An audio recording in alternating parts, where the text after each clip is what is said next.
Hello everyone, welcome back on my YouTube channel. Organisational behaviour में आज हम discuss करेंगे ऑर्गेनाइजेशनल बिहेवियर। ओके, तो इसमें हम जो हमारा टॉपिक चल रहा है वो है leadership.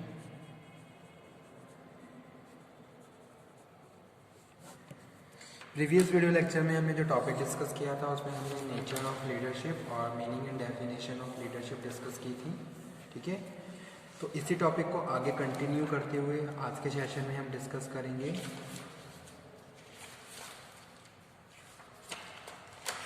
About the next topic of leadership.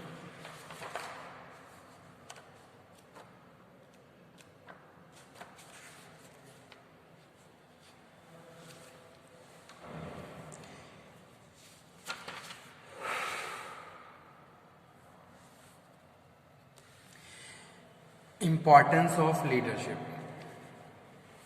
ठीक है, तो इम्पॉर्टेंस ऑफ लीडरशिप, क्या इम्पॉर्टेंस होता है लीडरशिप का इन द बिजनेस ऑर्गेनाइजेशन। ठीक है, तो वो हम डिस्कस करेंगे पॉइंट वाइज पॉइंट। तो क्या क्या इम्पॉर्टेंट है, क्या नीड है लीडरशिप की, इस तरीके से भी ये क्वेश्चन एग्जाम में आया हुआ है। तो इस तरीके से अगर आए तब भी आपको यही पॉइंट लिखने हैं, तो आप इसको प्रॉपरली अंडरस्टैंड कर लीजिए। What are the main importance of leadership, why it is required in the business organisation for the smooth functioning of the organisation. So first one is determining of goals. ठीक है, तो पहला importance है leadership का determining of goals. Determining of goals, a leader performs the creative function of laying down by goals and policies for the group of he is leading। ठीक है, तो अगर हम लीडरशिप को फॉलो कर रहे हैं तो उसके पीछे कहीं ना कहीं कुछ सॉलिड रीज़न होते हैं। जैसे कि सपोज मैं किसी भी ऑर्गेनाइजेशन में जॉब कर रहा हूँ एज अ मेन लीडर, तो कुछ ना कुछ मेरे सर्टेन गोल्स हैं ऑर्गेनाइजेशन के, जिनको अचीव करने के लिए मैं एक इफेक्टिव लीडरशिप स्टाइल फॉलो कर रहा हूँ, और जितने भी मेरे फॉलोअर्स हैं उनको जो भी डिज़ायर्ड रिजल्ट्स हैं उनके हिसाब से लीड कर रहा हूँ। ठीक है, तो इसीलिए जो पहला पॉइंट है वो है determination of goal. Determination of goal. Okay, a leader performs the creative function of laying down goal and policies for the group he is leading. He also act as a guide in the interpreting goals and policies. ठीक है, तो यानी कि जो भी goals, जो भी policies बनाई हुई हैं उनको परफॉर्म करने के लिए, जैसे सपोज जो टॉप लेवल है उन्होंने क्या, टॉप लेवल पे जो मैनेजमेंट है यानी कि top level of organisation decide about the goals and objectives. ठीक है, and formulating fruitful strategy. Okay, strategy को फॉर्मुलेट करना है किसके हिसाब से, जो भी हमारे डिजायर्ड गोल्स हैं। अब जो लीडरशिप है ये फॉलो होती है कि भाई उन गोल्स को किस तरीके से अचीव करना है। ठीक है, यानी कि जो पॉलिसी फॉर्मुलेट यानी कि जो स्ट्रेटेजी फॉर्मुलेट हुई है उसको इम्प्लीमेंट करना है, तो वो किसके थ्रू हो रहा है, लीडरशिप के थ्रू। यानी कि जो लीडर है वो आपको उसी डायरेक्शन में लीड कर रहा है जिस डायरेक्शन में जाके आप ऑर्गेनाइजेशन के गोल्स और ऑब्जेक्टिव को अचीव करेंगे। तो इसीलिए यहाँ पे जो पहला पॉइंट क्या है वो डिटर्मिनेशन ऑफ गोल है। यानी कि सबसे पहले we have to well define our goals and according to goal and objective we have to lead our followers in that direction. Okay, second बात कर रहे हैं ऑर्गेनाइजेशंस ऑफ एक्टिविटीज।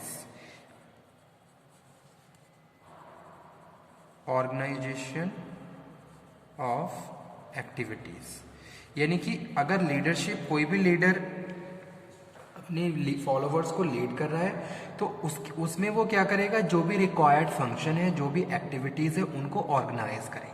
जैसे कि एक डिपार्टमेंट की बात करें, डिपार्टमेंट में मैनेजर काम कर रहा है। ठीक है, मैनेजर के अंडर में बहुत सारे सबऑर्डिनेट काम करते हैं, उसके जो भी सीनियर के जो सबऑर्डिनेट हैं।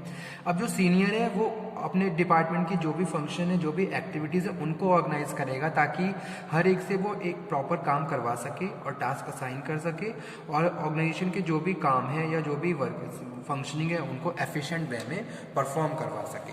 ठीक है, तो सेकंड पॉइंट यहाँ पे यही है, importance of leadership, organisation of activities. तो यानी कि जितनी भी एक्टिविटीज़ हैं आप उन्हें ऑर्गेनाइज कर रहे हो और उसके हिसाब से फिर जितने भी आपके सबऑर्डिनेट हैं आप उनको टास्क असाइन करते हो, ठीक है। A good leader divide the organisation activities among the employ, यानी कि एम्प्लॉय को में बांट देते हैं जो भी एक्टिविटी है a systematic manner. The relationship between them are clearly laid down, the reduce the chance of conflict between them, ठीक है। तो यानी कि कॉन्फ्लिक्ट के चांसेस नहीं आएंगे। उसके बाद है अचीविंग इज कोऑर्डिनेशन। तो कोऑर्डिनेशन आप अचीव कर सकते हो, okay. A leader integrate the goal of the individuals with the organizational goals and create a community of interest, ठीक है। एक लीडर क्या करता है, आपको क्या कर रहा है, लीड कर रहा है, आपके अंदर एक विलिंगनेस को बढ़ा रहा है, एक अर्ज पॉजिटिव अर्ज क्रिएट कर रहा है ताकि आप विलिंगली उस जो भी टास्क आपको दिया जाए उसको परफॉर्म करें और ऑर्गेनाइजेशन के गोल्स को अचीव करें। तो यहाँ पे हम कॉमन गोल्स और कॉमन जो भी हमारा इंटरेस्ट है और जो ऑर्गेनाइजेशनल इंटरेस्ट है हम उसको आपस में क्या कर रहे हैं, इंटीग्रेट करके चल रहे हैं, ठीक है। तो ये सारी चीज़ें हमारे कोऑर्डिनेशन को क्या करेंगी, लीड करेंगी। तो यही इंपॉर्टेंस है थर्ड लीडरशिप का, achieving coordination. He keep himself informed about the working of the group. He share information with the group for the coordination of its efforts, ठीक है। तो प्रॉपर कम्युनिकेशन जिसके थ्रू वो कोऑर्डिनेशन को achieve कर रहा है। तो ये इंपॉर्टेंस है लीडरशिप का थर्ड। फोर्थ वन पे हम बात कर रहे हैं representation of workers.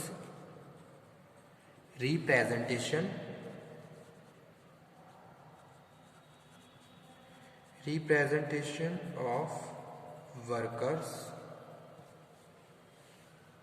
A leader is representative of his group. Leader क्या होता है अपने ग्रुप का रिप्रेजेंटेटिव होता है। जो भी ग्रुप में टास्क दिए गए हैं उसके लिए रिस्पॉन्सिबल कौन है, लीडर है। रिपोर्टिंग कौन करेगा, लीडर करेगा। He take initiative in all matters of interest of the group, ठीक है।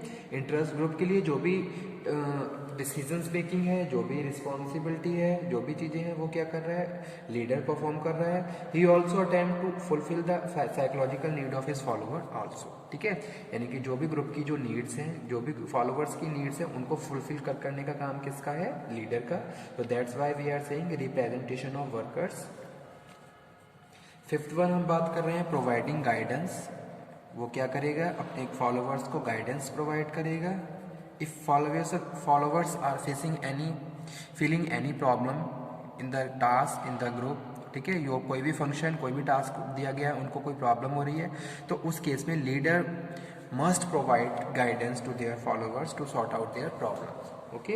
अ leader guide the subordinate toward the achievement of organisational objectives. He is available for the advice whenever his subordinate face any problem. उसके बाद जो next है वो है inspiration of employees, यानी कि इंस्पायर करने का काम, इंस्पिरेशन ऑफ एम्प्लॉयज। और मोटिवेशन का काम किसके ऊपर डिपेंड करता है, लीडर के ऊपर। अगर लीडर खुद ही सेल्फ कॉन्फिडेंट है, मोटिवेट है, तो वो हमेशा क्या करेगा, अपने फॉलोअर्स को भी मोटिवेट करेगा, ठीक है, इंस्पायर करेगा। अ good leader inspire the subordinates for the better performance. Motivation is necessary for getting the desired work from the subordinate. The leader motivate the employee by providing them economic and non-economic rewards, ठीक है। उसके बाद seventh number पे जो importance है वो है building employees moral.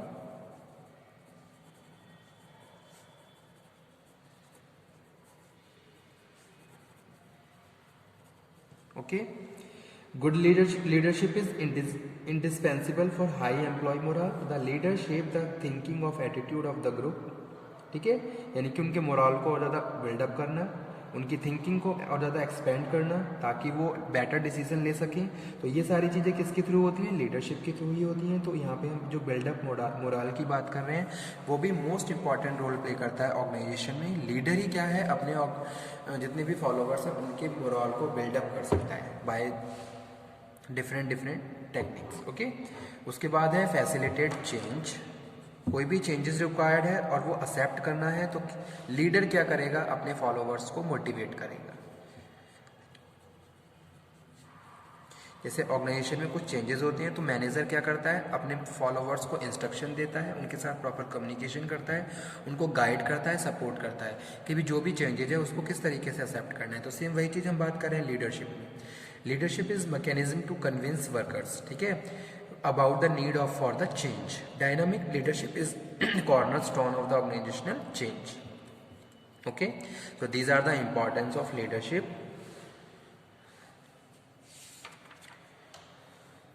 उसके बाद हम बात करेंगे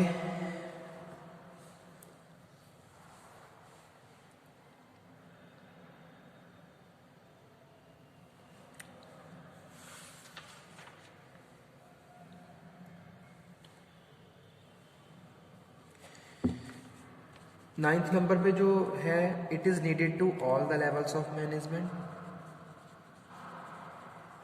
it is needed at all levels of management, यानी कि तीनों ही लेवल पे रिक्वायर्ड है लीडरशिप. ठीक है, leadership play a pivotal role at all levels of management, because in the absence of effective leadership no management can achieve the desired results. That's why we are saying it is needed at all level of management. चाहे हम top level की बात करें, चाहे lower middle की बात करें, चाहे हम मिडल लेवल की बात करें, तीनों ही लेवल्स पे क्या है, लीडरशिप रिक्वायर्ड है. ठीक है, और उसके बाद जो लास्ट है वो है creation of confidence. Creation of confidence. ठीक है, sometime individual fail to recognise their qualities and capabilities. हमें नहीं पता होता कि हमारे अंदर कौन कौन सी क्वालिटीज हैं, कितने हम कैपेबल हैं, लेकिन आपका लीडर आपको क्या करता है, रिकॉग्नाइज करवाता है.